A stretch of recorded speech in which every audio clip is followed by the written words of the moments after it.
बिस्मिल्लाहिर्रहमानिर्रहीम। अस्सलाम वालेकुम। मैं हूं साइमा दाल सब्जी के साथ। तो जैसा कि आपको पता है रमज़ान की आमद है और रमज़ान में हमें बहुत जल्दी होती है और बहुत सारे काम हमने पहले करके रखने होते हैं। तो उसके लिए चंद टिप्स मैं आपके लिए लेकर आई हूँ, जो कि कुछ इस तरह है कि दही कम अगर हो और हमें ज़्यादा दही भल्ले या दही फुल्कियाँ बनानी हो तो हम उसको किस तरह बढ़ा सकते हैं बिल्कुल मार्केट स्टाइल में, और वो दही मीठा लगे और सॉफ्ट लगे। क्योंकि अक्सर हमारा जो आम दही है वो खट्टा होता है, लेकिन बाजार से अगर हम वही दही भल्ले खाएं तो बहुत मीठे और क्रीमी स्टाइल के होते हैं। तो देखिए किस तरह से उसको किया जा सकता है। यहाँ देखिए मेरे पास एक प्याली दही लिया है मैंने, इसको हम साइड पे करते हैं। और यहाँ मेरे पास तकरीबन 2 प्याली के करीब पानी है। अब इसमें मैं 2 टेबलस्पून कॉर्न स्टार्च के डालूंगी। ये देखिए 2 टेबलस्पून भर के मैं डाल रही हूँ इस तरह से।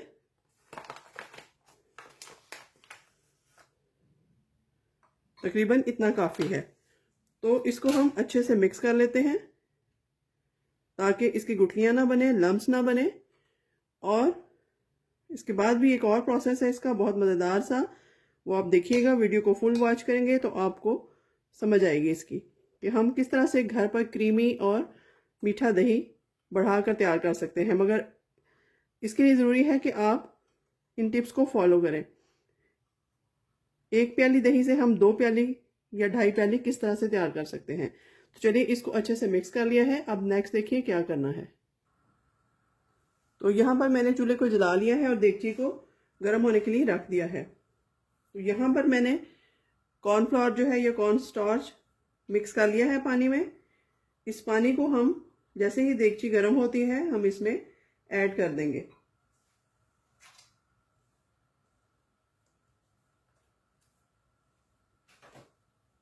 तो देगची हमारी गर्म हो रही है। एक चीज आपने और ध्यान में रखना है कि इसको आपने मुसलसल हिलाते जाना है ताकि इसकी गुठलियां ना बने। तो चलिए यहां मैं इसको डाल देती हूँ, ये जो हमने मिक्स करके रखा था, इस तरह से। और स्पैचुला की मदद से मैं इसको मुसलसल हिलाती रहूंगी और इसको 5 से 6 मिनट हिलाने के बाद मैं इसकी शक्ल आपको दिखाती हूँ। तो आपने देखा यहाँ पर इसके लम्स भी नहीं बन रहे और इसका कलर चेंज हो चुका है, जो कच्चापन था वो दूर हो रहा है। तो इसको मीडियम टू लो हीट पे हम इसी तरह से मिक्स करते जाएंगे ताकि इसकी गुठलियां ना बने और ये स्मूथली पेस्ट इसकी तैयार हो जाए। तो ऑलमोस्ट ये हो चुका है। अब मैं इसको बंद करके हीट को और इसको ठंडा कर लेती हूँ अच्छे तरीके से। तो यहाँ पर फ्लेम को ऑफ कर दिया है और इसी स्पैचुला की मदद से मैं इसको हिलाती जाऊंगी ताकि इसके ऊपर एक मलाई सी जो बन जाती है, मलाई की तय बन जाती है, वो ना बने और स्मूथली क्रीम हमारी एक खास तरह के टेक्सचर से ये तैयार हो जाए। तो चलिए मैं इसको ठंडा करने के बाद बताती हूँ कि हमने क्या करना है। तो यहाँ पर देखिए हमारी स्टार्च जो है वो बहुत अच्छे से ठंडी हो चुकी है। इसको चेक करते हैं इस तरीके से। ये देखिए बहुत अच्छे से रेडी है ये। तो यहाँ पर एक प्याली जो मैंने दही लिया था उसको भी अच्छे से हम मिक्स कर लेते हैं ताकि इसमें गुठलियां ना रहें, और ये स्टार्च इसमें आहिस्ते से डाल देते हैं इस तरह से। ये देखिए, आई होप आप देख सकते होंगे किस तरह से हम 1 प्याली दही को 2 प्याली में कन्वर्ट कर सकते हैं और बिल्कुल टेस्टी मार्केट स्टाइल दही भल्लों वाला टेस्ट आपको मिलेगा अगर आप इसमें दही फुल्कियां या दही भल्ले बनाकर खाएं। तो इसको अच्छे से मैं मिक्स कर लेती हूँ ताकि ये इक्वली मिक्स हो जाए।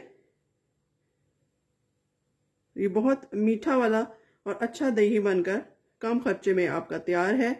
आप इससे बहुत सारी चीज़ें बना सकते हैं, चटनी वगैरह, दही की, पुदीने की, दही फुल्कियाँ, दही भल्ले, कुछ भी आप इससे तैयार कर सकते हैं। तो ये देखिए यहाँ पर हमारा कम खर्चे में 1 प्याली दही से 2 प्याली दही बनकर किस तरह से तैयार है।